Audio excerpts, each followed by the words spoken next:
Eto sa good news muna ho tayo mga bossing. Kay General Torre.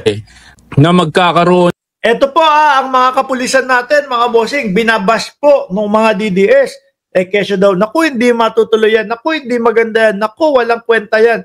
Yung 3 minuto, mga kababayan, na gustong ipatupad ni General Torre na kapag po may humingi ng tulong, dapat 3 minuto lang po nandoon na yung ating mga kapulisan. Yun po ang gustong mangyari ni General Torre, mga bossing. Ito po, dinedemonstrate po nila kung paano gagawin at kung paano mangyayari ho mga kababayan. O i-play natin. Namin dito sa MMDA, pwede bang sumaludo ka sa harap ng kamera? Diyan lang. Yan, meron po silang mga CCTV para sigurado kung talagang kakayanin. Kasi ang gusto ni General Torre, mga bossing, yung police visibility dumami. No? Para naman sa ganon, lahat ng mga gagawa ng kalokohan mapag-isip-isip, nako hindi pwede yung ganito. Nako, madaming kapulisan na paikot-ikot dito. 'Di ba? Mapapaisip ho sila, mga kababayan. Pakinggan ho natin. Tatayuan mo.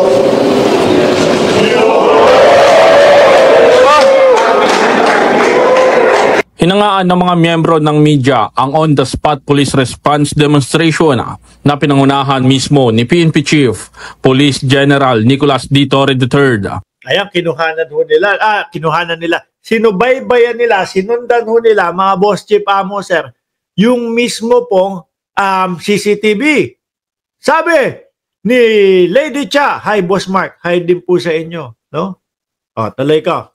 Kasabay ng formal na paglulunsad ng May Huli Ka website ng Metropolitan Manila Development Authority nitong June 16, 2025.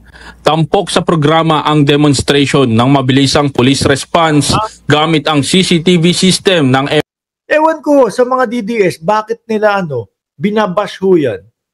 Ba't ho nila pinagtatawanan? Biruin niyo po ang mga gustong ipatupad ni General Torre, mga kababayan. Actually, halos mga basic lang din po na dapat ginagawa po ng mga kapulisan. Pero dahil nga po, buwiset at galit sila kay General Torre, mga bossing, kaya yung mga ganito po na gustong mangyari ni General Torre, kahit na po maganda ang maidudulot nito sa ating mga kababayan, magiging ligtas po ang buong Pilipinas, matatakot po yung mga gagawa ng mga kalokohan, ibabas pa din nila. Bakit to? Kasi sa pangunguna ho ni General Torre, mga bossing, naaresto po si dating Pangulong Duterte at si Kibuloy. Sabi ni Miss Lady Cha, wow, parang South Korea na. MMDA, isang konkreto halimbawa ng pinalakas na koordinasyon sa pagitan ng MMDA at Philippine National Police para sa mas mabisa at agarang tugon sa mga insidente ng krimen. Inanunsyo ni Police General Torre na magkakaroon ng nakatalagang PNP personnel sa MMDA Monitoring Center upang direktang makatanggap ng impormasyon at makapagrekomenda agad ng police response kung kinakailangan. Kumbaga nakikita nila sa CCTV, kita agad kung saan nangyayari yung krimen at masusubaybayan nila, masusundan nila. Ayun, karating na doon sa site. Bilang patunay ng kahusayan ng bagong sistema, nagsagawa si Chief PNP ng isang on-the-spot 3-minute police response demonstration sa harap ng media. Hinamon ni Police General Torre ang mga ito na pumili ng isang lokasyon sa Quezon City. Matapos ito'y agad niyang niradyo ang pinakamalapit na pulis sa lugar at sa loob lamang ng 3 minuto, matagumpay na nakarating ang pulisya sa itunurong lokasyon. Ayaw nyo ba yun? Ang tingin ko, ang may ayaw dyan sa mga ganyan, mga kababayan, yung mga DDS.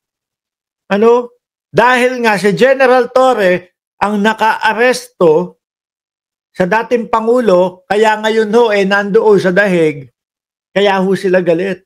Dahil si General Torre ang naka-aresto kay Buloyski, kaya po sila nanggagalaite dito sa taong tao. Kaya mga kababayan, kahit maganda na po ang pinapakita, maganda po ang ginagawa, puro pambabas lang po ang isinusukli nila kay General Torre. Malay nyo, di ba? Malay ninyo, ang susunod na naman dyan, si Harry Roque.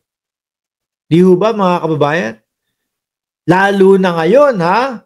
Lalo ngayon mga Boss Chief Amo Sir, may mga kumakalat na mga balita na deny na yung asylum ni Harry Roque.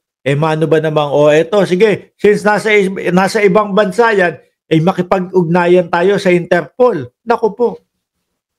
Yung mga fans club ni Harry Roque, malamang po, yan ang mga susunod na mga mag-iiyakan, mga bossing. No? Wala isa na lang si Harry Roque doon sa kanilang iniidolo No? At mukhang malapit na din. At eto, kapag katuluyang naipatupad tong 3 minutes na to, naku po, baka hindi na mangyari yung kagaya nung kay Pangulong Duterte na 10 oras, 12 oras yung arestuhan. Baka 3 minutes na lang dito si Aklat. So, baka 3 minutes na lang dito si Roque at nandoon na, no? Nadala na sa presinto. Tapos pagpapyanuhin, ano pa gagawin? Mamagshot. No, ano kaya mararamdaman ng kapwa natin Pilipino kapag ka nandoon na sa sitwasyon na gano'n si Roque? Ako, mga kababayan, sabi ko nga naman sa inyo tao din po ako, no? May tatay din ako. May anak din ako. Yung nangyayari kay Roque, may kurot din po sa akin, mga kababayan. Kaya lang naghahalo ang awa at naghahalo ang ines at buwiset kay Harry Roque dahil po sa kanyang mga pinaggagawa. Biruin mo, imbis na harapin na lang ano ginagawa? Bangag. Kaya sinagot siya ni Shiro Kansaki, bakla. Sabi naman ni Chi, bayot. Di po ba? Imbes na maawa ka, lalo kang mabubisit Kasi unang-una, alam mo na hindi niya kayang harapin at ayaw niyang harapin po yung batas ng Pilipinas. Una niyang tinakbuhan yung Kongreso ng Pilipinas. Sabi ni Diego, Sir Mark, ayaw ng mga DDS magtagumpay si PBBM sa kanyang admin. Pati si General Torre, binabas nila. Ang umiiral na lang sa kanila, mga kababayan, yung pag-idolo nila doon sa mga Duterte. Yun na lang mga kababayan. Di po ba? Kahit maganda na ang ginagawa ni Torre, kahit maganda na ang ginagawa ni Bongbong Marcos, wala kaming pakialam. No? Ang gusto namin, bumagsak ang gobyerno niyan. Kasi bitter kami. Ganun lang di ba mga kababayan? Kasi nahuhuli yung mga iniidolo namin. Nabubuko yung mga iniidolo namin. Lalong-lalo na confidential funds, etc. Kaya po sila galit. Kaya po nila binabas mga kababayan. Ito maganda to para sa bayang Pilipinas. Biruin mo, responde 3 minuto na lang. Lalo na mga bossing, yung talaga, naku, tumawag ka ng pulis. Pagkatawag, bilang ka lang ng ilang segundo. 180 seconds, 3 minuto, nandiyan na. Mas lalo po matatakot yung mga gumagawa ng krimen. Naku po kayang-kaya tayong habulin. Baka 3 minuto, nandiyan na, corner na tayo.